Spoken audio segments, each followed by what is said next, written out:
Vidulfo Rosales, gracias por darnos la entrevista, Vidulfo.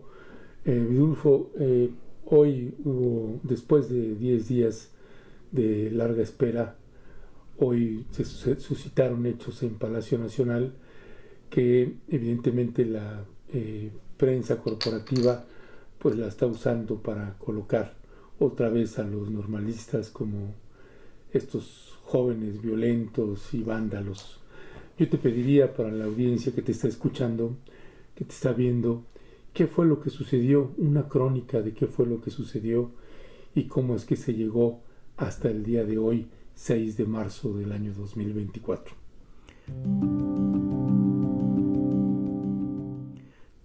Sí, Ernesto, pues primeramente gracias. Mira, primero te contesto lo que aconteció el día de hoy. Como tú lo sabes, tenemos 10 días en plantón frente al Palacio Nacional, el cual iniciamos el día 26 de febrero.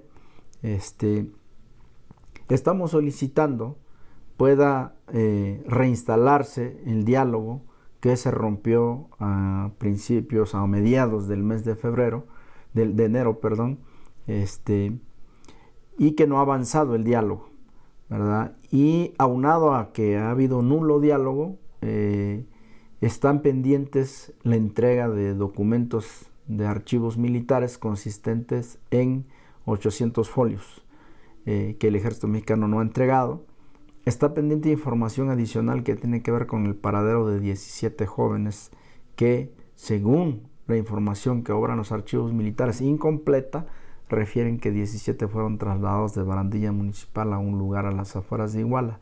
Está pendiente la extradición de Tomás Herón de Lucio y de José Ulises Bernabé, un funcionario municipal que era director de Barandillas y que es responsable de haber entregado a los 17 estudiantes al Grupo Delictivo Guerreros Unidos.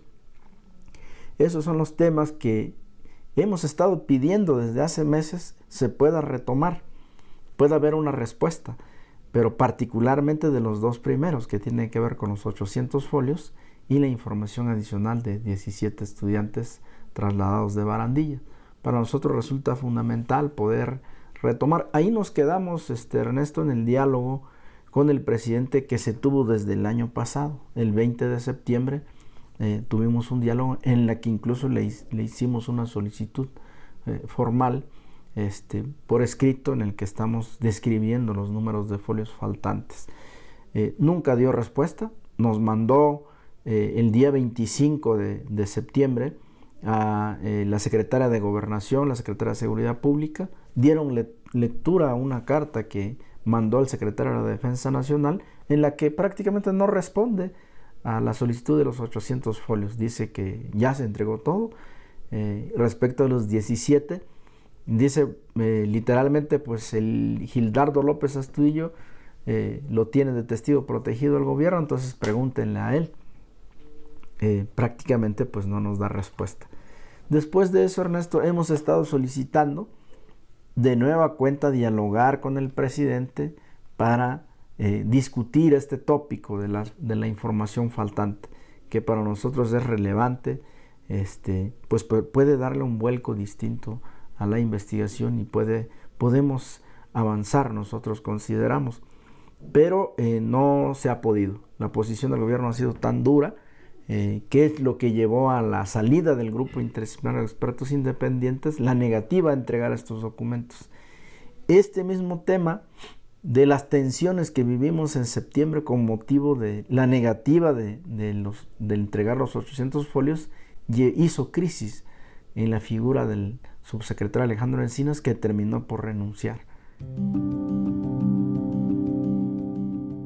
Hizo crisis en la figura del subsecretario Alejandro Encinas, que terminó por renunciar. Fíjate, ha sido tan complicado el asunto de la información militar faltante. Y entonces se vino postergando el diálogo, vinieron sucediendo otras cosas. Pero cuando renuncia el subsecretario Alejandro Encinas, él renuncia entregando un informe, un último informe, y ahí entrega también, hace públicos algunos folios de los que decía el ejército que no existían. Efectivamente, el ejército dice que eso ya no existe, que ya se entregó. Sin embargo, cuando Alejandro renuncia, hace público él un adendum del segundo informe que ya había rendido días antes.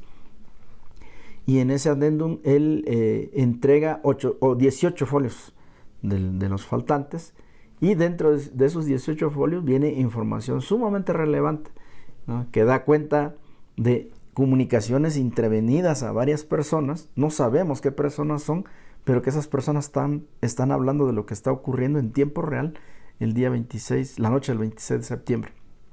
Entonces da cuenta pues de que sí existen esos documentos, y no solo existen, sino que son valiosos para la investigación, porque hablan de lo que está pasando, a dónde están llevando los estudiantes, qué es lo que está ocurriendo. 18 de los 800 18 de los 800 faltantes. Sin embargo, ahí quedó el asunto. Alejandro Encinas renuncia, saca este adendum, y el asunto queda muerto. Ya no hay seguimiento. Nombran a otro subsecretario, Félix Arturo Medina, y al inicios del año 2024, en enero, más bien en diciembre todavía del año pasado, a los últimos días, ellos de manera indebida le empiezan a comunicar de manera directa a los padres, ya haciendo a un lado a los asesores jurídicos. Le comunican directamente a los padres que se van a abrir los archivos de el 6 de enero al 6 de marzo. Entonces se van a abrir los archivos militares, pero le comunican nada más a los padres. Nosotros pues tenemos que hablar con el subsecretario, le decimos, oye, ¿qué tan objetiva es esta información? Dijo, sí, efectivamente los estamos citando, pero no nos has dicho nada a nosotros. Dice, bueno, somos parte también de la COVAC. Bueno, sí, les hago también extensiva la invitación. Entonces nos hace extensiva la invitación, vamos a esa reunión del día 2, y ahí se le plantea del día 2 de enero de este año. Entonces ahí se le plantea al subsecretario que desde nuestro punto de vista resulta ocioso, redundante, abrir los archivos de nueva cuenta, porque esa apertura de archivos militares ya se hizo del año 2019 al 2021. Es decir, 2 años estuvieron el grupo interdisciplinario de expertos independientes y la propia COVAC revisando documento por documento. Y de esa revisión son la información que hoy día se tiene de que el ejército mexicano tenía estudiantes infiltrados, de que dio seguimiento con agentes de inteligencia, de que intervinieron comunicaciones de actores claves en la desaparición de los jóvenes, de que 17 jóvenes fueron trasladados. Es decir, esa información que obtenida a partir de esa revisión nos da cuenta de la implicación del ejército mexicano en los hechos, ¿no? Pero esa información hay información faltante. Por citar un ejemplo, este tema de los 17 es muy ilustrativo, de los 17 estudiantes trasladados de Barandilla. Tenemos a ese respecto únicamente hoy en día como indicio probatorio un documento, una foja tamaño carta transcrita en la que se habla y esa hoja transcrita corresponde a una comunicación intervenida a Gildardo López Astudillo, jefe de Plaza Guerreros Unidos, y Francisco Salgado Valladares, director de Seguridad Pública Municipal. Pero es una foja, nada más. ¿Qué es lo que estamos solicitando ahí? La comunicación completa, en su integridad, los números de teléfonos intervenidos, quiénes son los militares que hicieron esa intervención. Eso lo estamos solicitando desde el año 2021, y es la fecha que no se quiere dar esa información, que se niega esa información. Aunado a eso, los 800 folios que faltan, se dieron 70,000 documentos, se entregaron, de parte del ejército entregó 70,000 documentos. Esos 70,000 son los que hablamos que se revisaron del 2019 al 2021, encontrándose esta información de gran valía. Pero resulta que dentro de esos 70,000 documentos hay cortes, hay huecos. ¿no? Y esos huecos de información faltante hacen un total de 800 folios que no fueron entregados, de los cuales estamos pidiendo su entrega. Y bueno, ahí se quedó el asunto. Nunca nos han respondido. Solamente dicen que ellos ya entregaron todo lo que tenían que entregar, pero entonces, ¿dónde quedaron los 800 folios? Ese es el debate que el presidente ha querido eludir, y creemos nosotros que como una jugada, una carta ahí que está jugando el presidente, sacó la propuesta en los primeros días de enero de abrir de nueva cuenta los archivos. Es decir, órale pues, si quieren archivos militares, pues vamos a abrirlos, ¿no? Y entonces nosotros en la mesa le dijimos, no, Arturo, no es necesario por el momento abrir todos los archivos, porque ya se abrieron, ya se hizo un trabajo, una búsqueda exhaustiva, metodológica, con líneas de investigación, una búsqueda profesional, se encontró información relevante. Más bien, lo que está pendiente es entreguen los 800 folios y que venga el GIEI para su revisión junto con ustedes, con la COBAC, que se revise. Y si de esa revisión surge la necesidad de la apertura, una segunda apertura de los archivos, que se haga. Ya dijo Arturo Medina, pues voy a consultar. No dijo que con el presidente, pero pues era lógico, ¿no? Y nos vemos el día 11. Entonces, en eso quedamos. El día 11 llegamos de ese mismo mes, de enero de este año.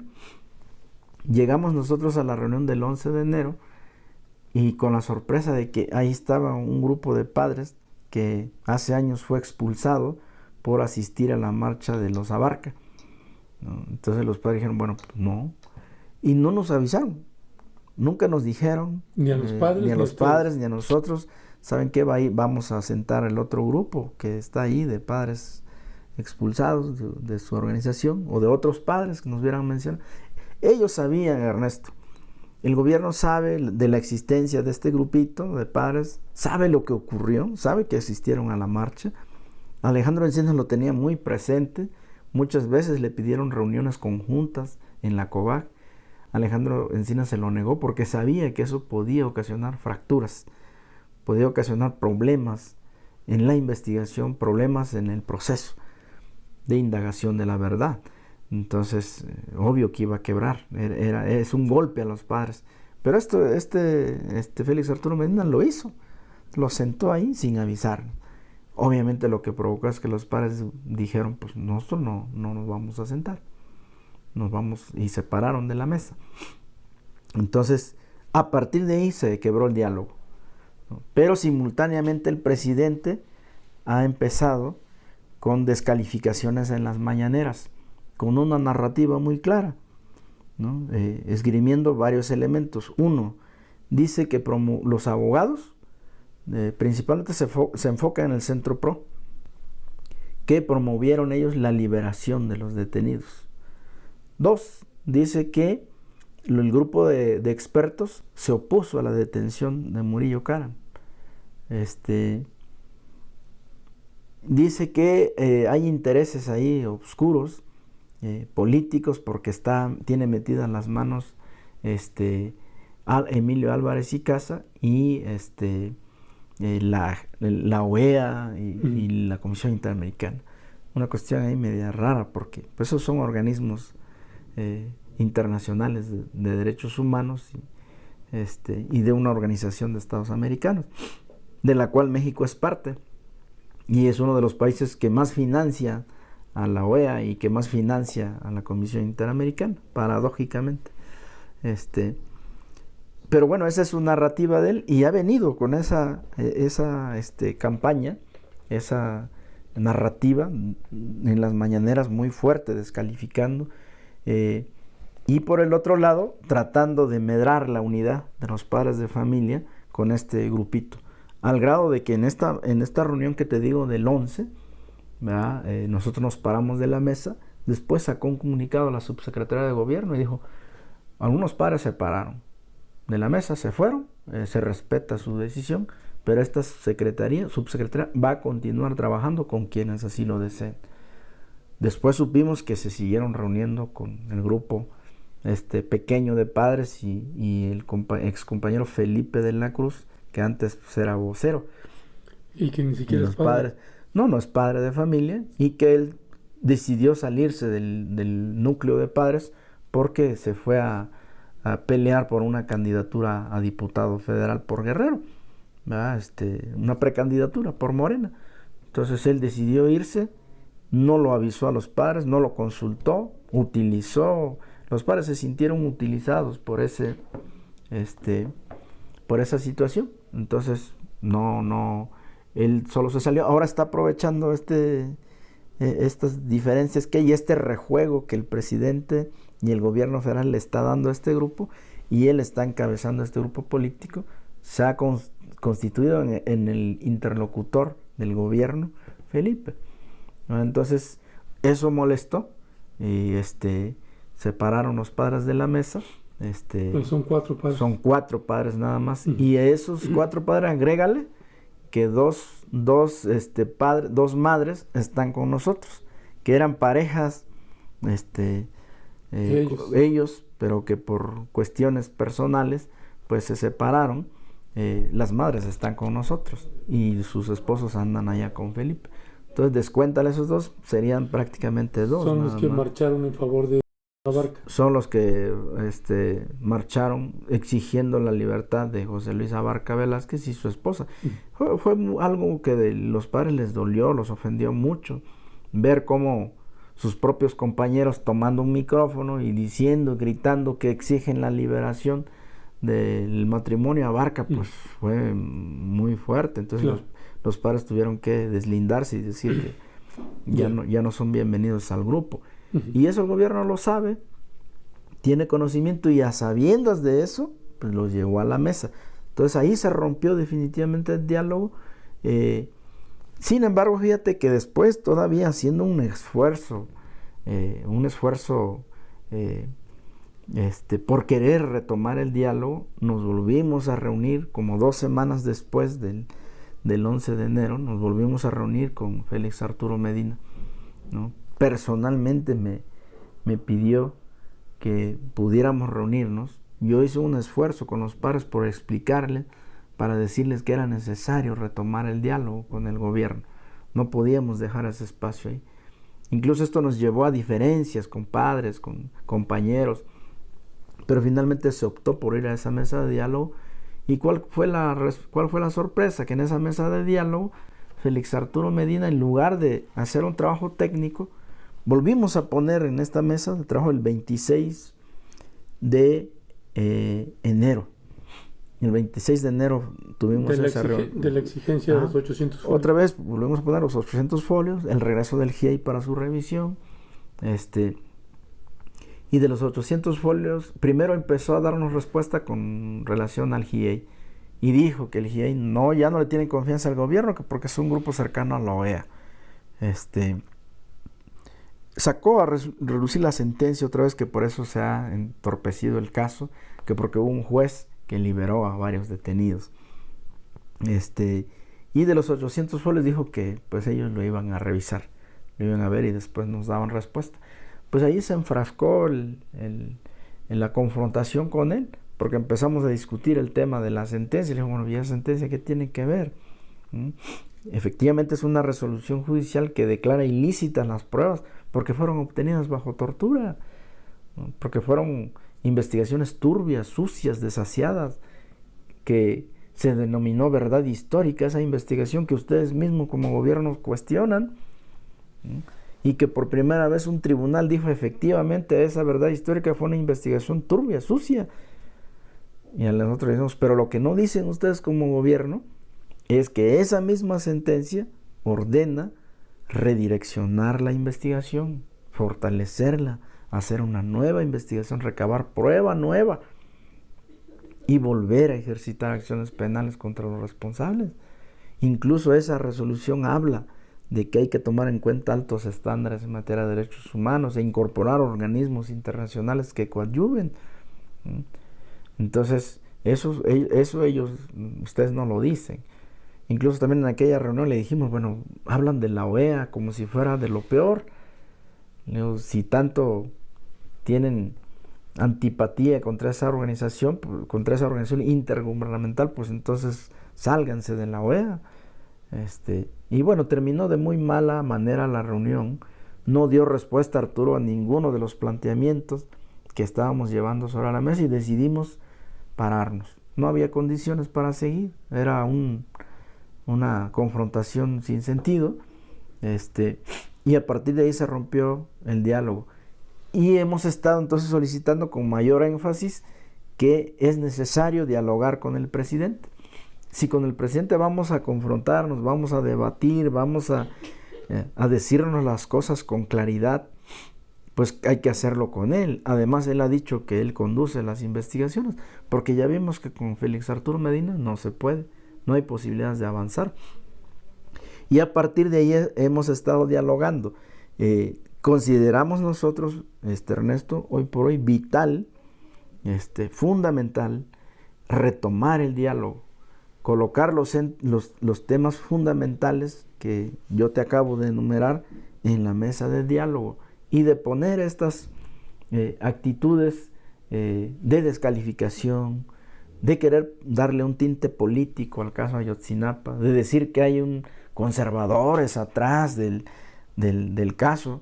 Habla el presidente de que hay intereses de gobiernos extranjeros, dice. ¿A qué gobiernos extranjeros se refiere? ¿No? A la OEA, porque la OEA, ¿qué interés puede tener en el caso Ayotzinapa? La Comisión Interamericana, bueno, hay medidas cautelares que otorgó la Comisión Interamericana basadas estrictamente en estándares de derechos humanos. O sea, una Comisión Interamericana que le estaban haciendo una solicitud de desaparición de 43 estudiantes. A la luz de la Convención Americana, tenía el deber de otorgar medidas cautelares a esos 43 jóvenes, pidiéndole al Estado adoptara medidas de protección a favor de ellos. ¿Por qué no lo iba a hacer? ¿Qué de malo hay en eso? ¿Qué de política tiene eso? Es un tema de derechos humanos. Imagínate tú, las desapariciones no habían, desapariciones políticas hablamos, como la de los 43, eso solo había acontecido en los años 60 en las Américas. Pues obviamente que cuando la Comisión Interamericana ve que le están solicitando una medida cautelar de 43 desaparecidos, tiene que responder, pero basado en estrictos estándares de derechos humanos. ¿Cuál es el criterio, por ejemplo, para que la Comisión otorgue medidas cautelares? Que haya datos, elementos y pruebas de que hay gravedad y urgencia para otorgar las medidas cautelares. Hay todo un tema de estándares jurídicos internacionales que establecen cuándo hay gravedad y cuándo hay urgencia. Y cuando se colman esos requisitos, pues los otorga.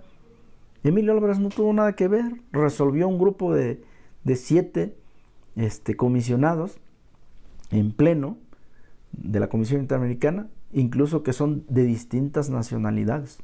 No tiene ningún interés político en México más que verificar si se colman los requisitos de gravedad y de urgencia que establece el reglamento de la Comisión Interamericana. Así lo hicieron, se otorgó la medida cautelar.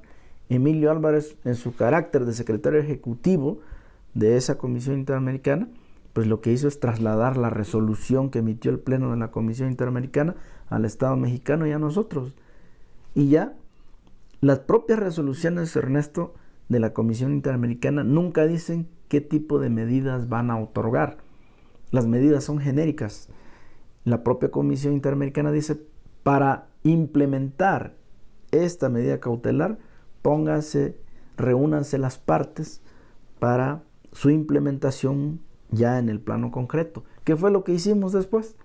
Nos sentamos con el gobierno anterior y allí se acordó que una forma de implementar la medida cautelar era que la Comisión Interamericana brindara asistencia técnica en materia de líneas de búsqueda y líneas de investigación.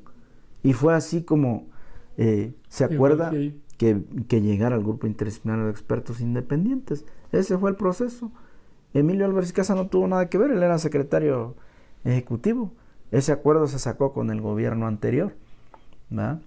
Y el gobierno anterior, entiendo que un gobierno democrático, si se le pide que le brinden asistencia técnica ante un problema complejo, grave, que estaba provocando una crisis de derechos humanos en México, la desaparición de los 43. No, y cuando aceptan es después de una manifestación Claro, enorme aquí. una crisis política enfrentaba al gobierno. ¿Cómo se iba a negar a recibir asistencia técnica, dime tú? Pues claro que lo tenía que hacer, el caso lo ameritaba. Uh-huh. Por eso aceptó recibir asistencia técnica. Ahora el presidente en su mañanera dice que Mario Patrón estaba firmando un documento tras bambalinas. El exdirector del Centro PRO. El exdirector del Centro PRO. Pues era ese documento, un documento a todas luces legal. Y además tenía el mandato de los padres y madres. Claro, los padres y madres ya le habían dicho que se tenía que pedir asistencia técnica, eso ya estaba discutido y hablado. Pero el presidente quiere manipular en sus mañaneras con todos estos temas.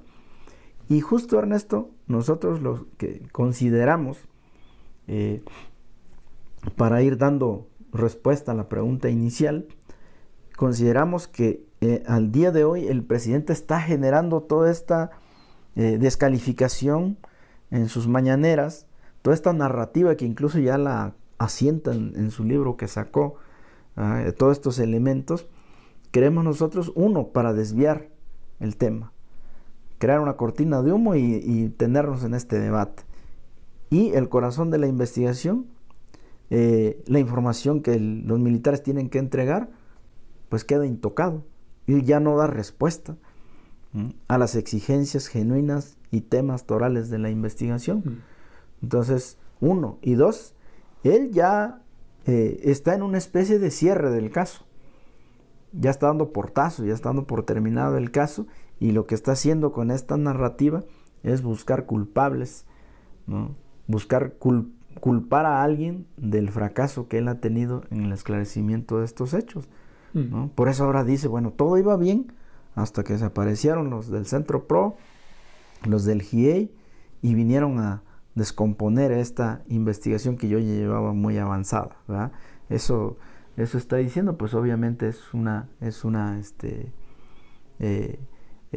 justificación, una búsqueda de culpables de su propio fracaso.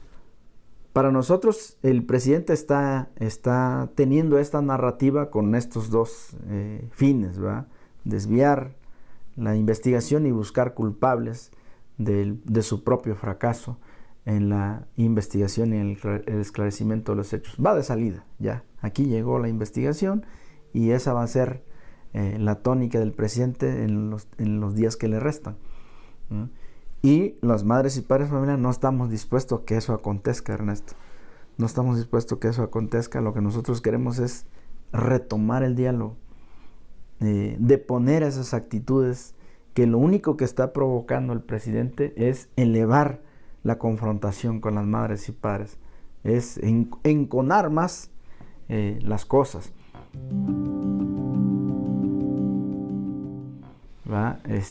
Después de 10 días allí en el Zócalo, ¿qué pasó hoy? Mira, y como consecuencia de lo que te decía, pues hemos estado 10 días ahí en esta exigencia de diálogo. Hoy era el último día ya de la protesta. Nosotros evaluamos con las madres y padres de familia y dijimos, bueno, no nos podemos ir nosotros con las manos vacías, sin nada. Entonces vamos a entregar un escrito formal a Palacio Nacional, vamos a hacer un mitin ahí, nos retiramos, entregamos el escrito y ya que el presidente nos dé respuesta cuando lo tenga bien, cuando lo considere, pero vamos a formalizar la petición que hemos estado haciendo públicamente y en los medios. Y entonces, pues ya tomamos rumbo al Palacio Nacional, pero antes de llegar, ahí había una valla metálica y había policías. Entonces, cuando los padres intentaron ingresar, se hizo ahí un enfrentamiento muy fuerte en ese lugar. Fueron lastimados varios padres y madres de familia. Y ahí se tensaron las cosas, digamos. ¿Quiénes fueron ahí lastimados? Fue lastimado el padre de familia Pablo Hernández y Mario César González Contreras. Tiene una lesión en la cara, que tiene una inflamación que está siendo atendida. Digo, no son heridas de gravedad, sin embargo estoy refiriendo que sí fueron lastimados, fueron tirados en el piso. Y bueno, ahí se hizo la confrontación los estudiantes de Ayotzinapa y las madres y padres rebasaban en número las fuerzas policiales, se vieron rebasadas, tiraron las vallas, se rompió la valla y se fueron hasta la puerta. Obviamente ya en la puerta de entrada los ánimos estaban muy subidos de tono. Los que íbamos dirigiendo ahí, pues nos vimos rebasados. El propio comité de Ayotzinapa, el comité estudiantil, haciendo llamados a la mesura, ya no se pudo establecer, sí, ya no se pudo establecer mesura, ya no se paró, ya no hubo. Después vienen los gases lacrimógenos de adentro, y ya pues se produce lo que ustedes ya vieron públicamente. Incluso en un segundo intento todavía nosotros con los padres tratamos de hacer una fila con padres de familia y mostrábamos el documento.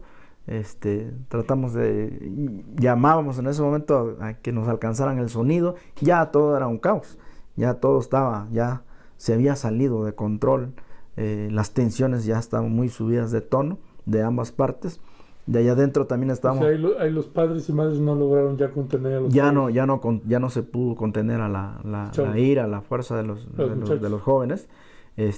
Pero en un momento dado, y todavía los jóvenes insistían en entrar, pero ya los padres hicieron una valla ahí, que eso pues los medios oficiales pues no lo recogen. Ya los padres y el propio comité hicimos un llamamiento fuerte para que ya nos retiráramos, ya no siguiera más la confrontación, porque podía escalar. Había una amenaza de que incluso se entrara hasta el patio del Palacio Nacional, y bueno, eso nos podría llevar a otras cosas más lamentables, ¿no? Entonces los padres, de manera atinada, pues hicieron el llamado y afortunadamente se pudo controlar, y pues regresamos al plantón. Pues eso fue lo que aconteció. Cuando me acerqué a ti, Vidulfo, estabas en una entrevista con algún otro telefónica, con algún otro medio de comunicación, ¿no? Creo que era MBS o no sé cuál, y veo que los ánimos ahí o sea, el otro periodista estaba muy insistente contigo. ¿Qué era la insistencia? Mira, lo que este periodista me refería es que nada justificaba la violencia, que esos habían sido actos sumamente violentos y que no había justificación alguna para incurrir en estas situaciones, que eso era muy violento, era condenable. Y bueno, yo le dije que probablemente pues esa era su visión, pero también lo que yo le decía, y lo digo ahora aquí frente a ti, pues es que mira, el gobierno fue orillando a que se subieran el tono, a que escalara la protesta, que se enconara más, porque desde que nosotros nos establecimos en el plantón con una demanda muy sencilla, la demanda es reabrir el diálogo, que diera una fecha el presidente de reunión, ¿no? Y esta fecha ni siquiera estamos diciendo nos vamos del plantón hasta que haya diálogo con el presidente, no, estamos diciendo nos vamos del plantón hasta que haya una fecha de reunión. Esta fecha de reunión puede ser en 15 días, puede ser en 20 días, en un mes, en 2 meses aún. Entonces, en los 10 días, ¿quién los atendió de la presidencia de la República? Nadie. No recibimos ninguna atención. Ningún representante de gobierno se acercó. ¿En los 10 días? En los 10 días. Los únicos que se acercaron, Ernesto, fue del gobierno de la Ciudad de México para decirnos que nos quitáramos de donde estamos porque iban a poner el templete de Claudia Sheinbaum para el inicio de su campaña. Por supuesto le dijimos que no se podía porque ya estábamos establecidos ahí, y como no habíamos tenido respuesta, la protesta iba a continuar. Y ya fue que se pusieron a un costado frente a la catedral. Ese fue el único acercamiento que hubo. Fuera de ahí, nadie más se acercó a decirnos, oye, pues tienen una solicitud por escrito o denos su solicitud, la vamos a hacer llegar al presidente. En absoluto. Las mañaneras se llevaba una tras otra, el presidente sabiendo que aquí estamos, pues ahí están todos los militares, sí. Ahí están todos los cuerpos de inteligencia, era público que nosotros Y tan lo sabía que el presidente hoy lo dijo, ¿no? Estaban muy radicales, eran actos de provocación lo que estuvieron haciendo toda esta semana.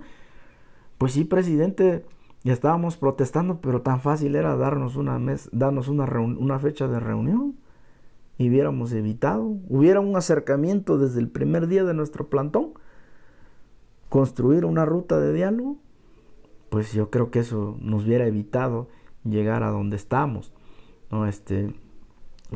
Y yo creo que esas cuestiones fueron orillando, pero también, Ernesto, es pues toda la rabia, toda la indignación de las madres y padres de familia porque consideran un engaño del presidente, consideran que se les ha traicionado, que ellos le dieron la confianza para que él esclareciera, que él se comprometió públicamente a esclarecer el caso, y hoy ven ellos como el presidente cierra las puertas del diálogo. El presidente ha dicho en varias ocasiones, es que yo he querido tener una reunión con los padres y madres, pero los abogados no nos dejan.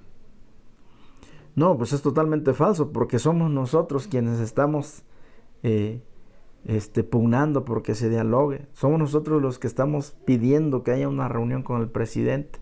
Yo te decía, en esta reunión que hubo el 26 de enero con Félix Arturo Medina, fui quien habló con los padres de familia, quien transitó esa solicitud de que hubiera ese diálogo, con la esperanza, Ernesto, de enrutar, con la esperanza de tejer una senda que nos lleve a que caminen los temas de la investigación. Eso es lo que más queremos. Y lo que le pedimos al presidente es diálogo, por favor.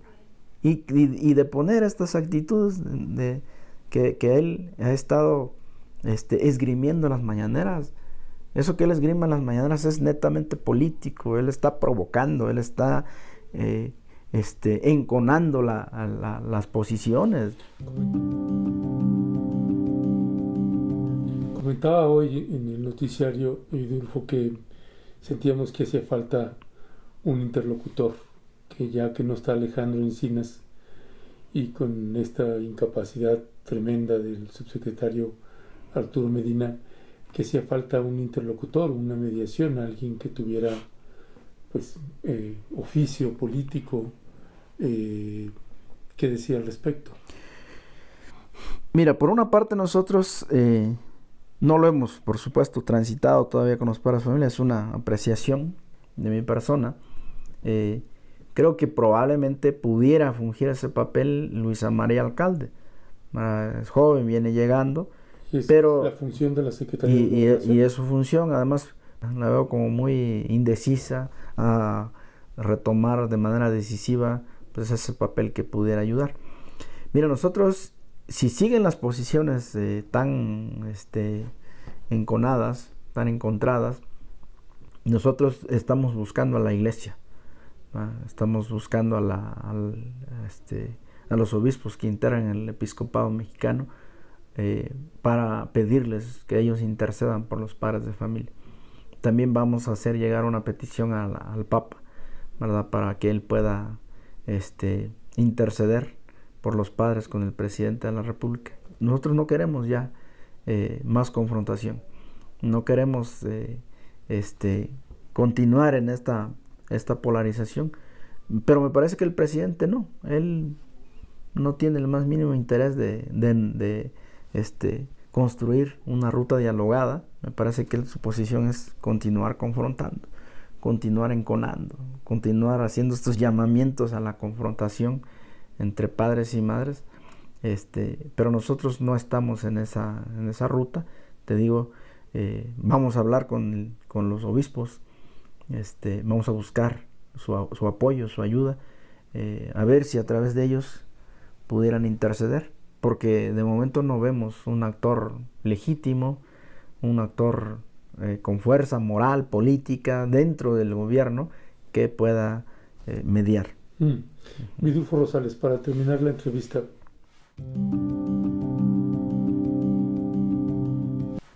¿qué mensaje le mandarías al presidente de la República? Pues creo que el mensaje es sencillo, ¿verdad? Retomar el diálogo, restablecer y colocar en el centro los temas fundamentales de la investigación.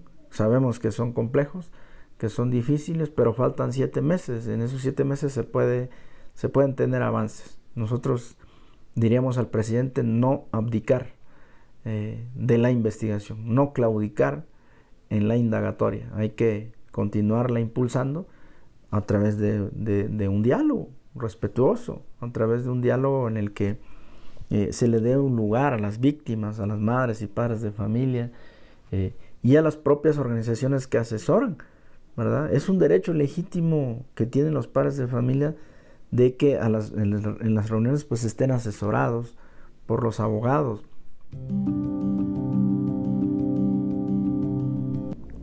Hoy día no puede decir el presidente, yo nada más voy a recibir a los padres de familia, no así a los abogados, porque entonces se está conculcando el derecho de las madres y padres a una defensa técnica y adecuada, ¿verdad? Se van a revisar expedientes, Ernesto, se va a revisar una investigación penal que amerita un acompañamiento y un asesoramiento técnico independiente y de la confianza y el libre elección de las madres y padres de familia.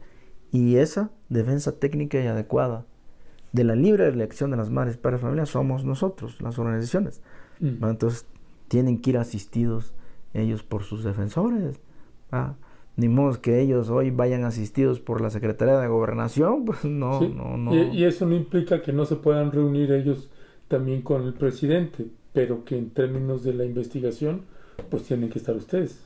Sí, mira, es difícil, entendemos nosotros, es difícil porque no son temas de carácter políticos, sindicales, gremiales, temas productivos, en los que los padres de familia puedan por sí mismos, o en los que ellos puedan tomar una decisión sin asesores, ¿va? Es un tema meramente legal, es un tema meramente jurídico, técnico, ¿no? En los que los padres necesitan llevar a sus abogados, necesitan llevar a sus asesores.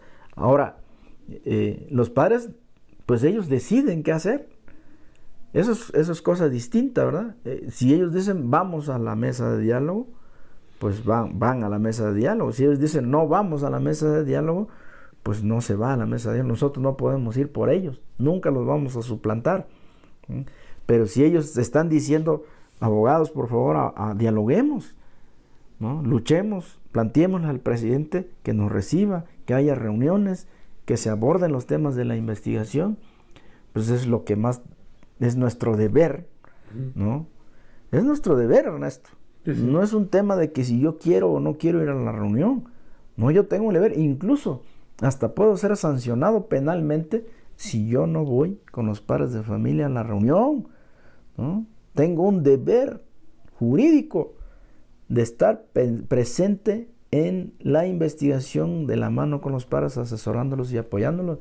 Yo no puedo renunciar a la defensa solamente porque el presidente diga, ¿no? No, es un tema de derechos constitucionales y de derechos fundamentales irrenunciables, y es un derecho fundamental de los padres, a menos que los padres me revoquen, a menos que los padres digan que ellos ya no quieren mi asesoría, pues entonces pues yo ya no puedo hacer más, ¿verdad? Claro.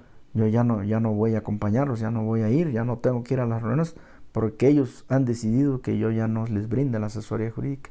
Pero por ahora, pues ellos nos están pidiendo el asesoramiento y el acompañamiento y tenemos que hacerlo. Yeah. Vidulfo Rosales, abogado del Centro de Derechos Humanos de la Montaña Tlachinoyan y abogado de los padres y madres de los normalistas. Muchísimas gracias. Gracias a ti, Ernesto.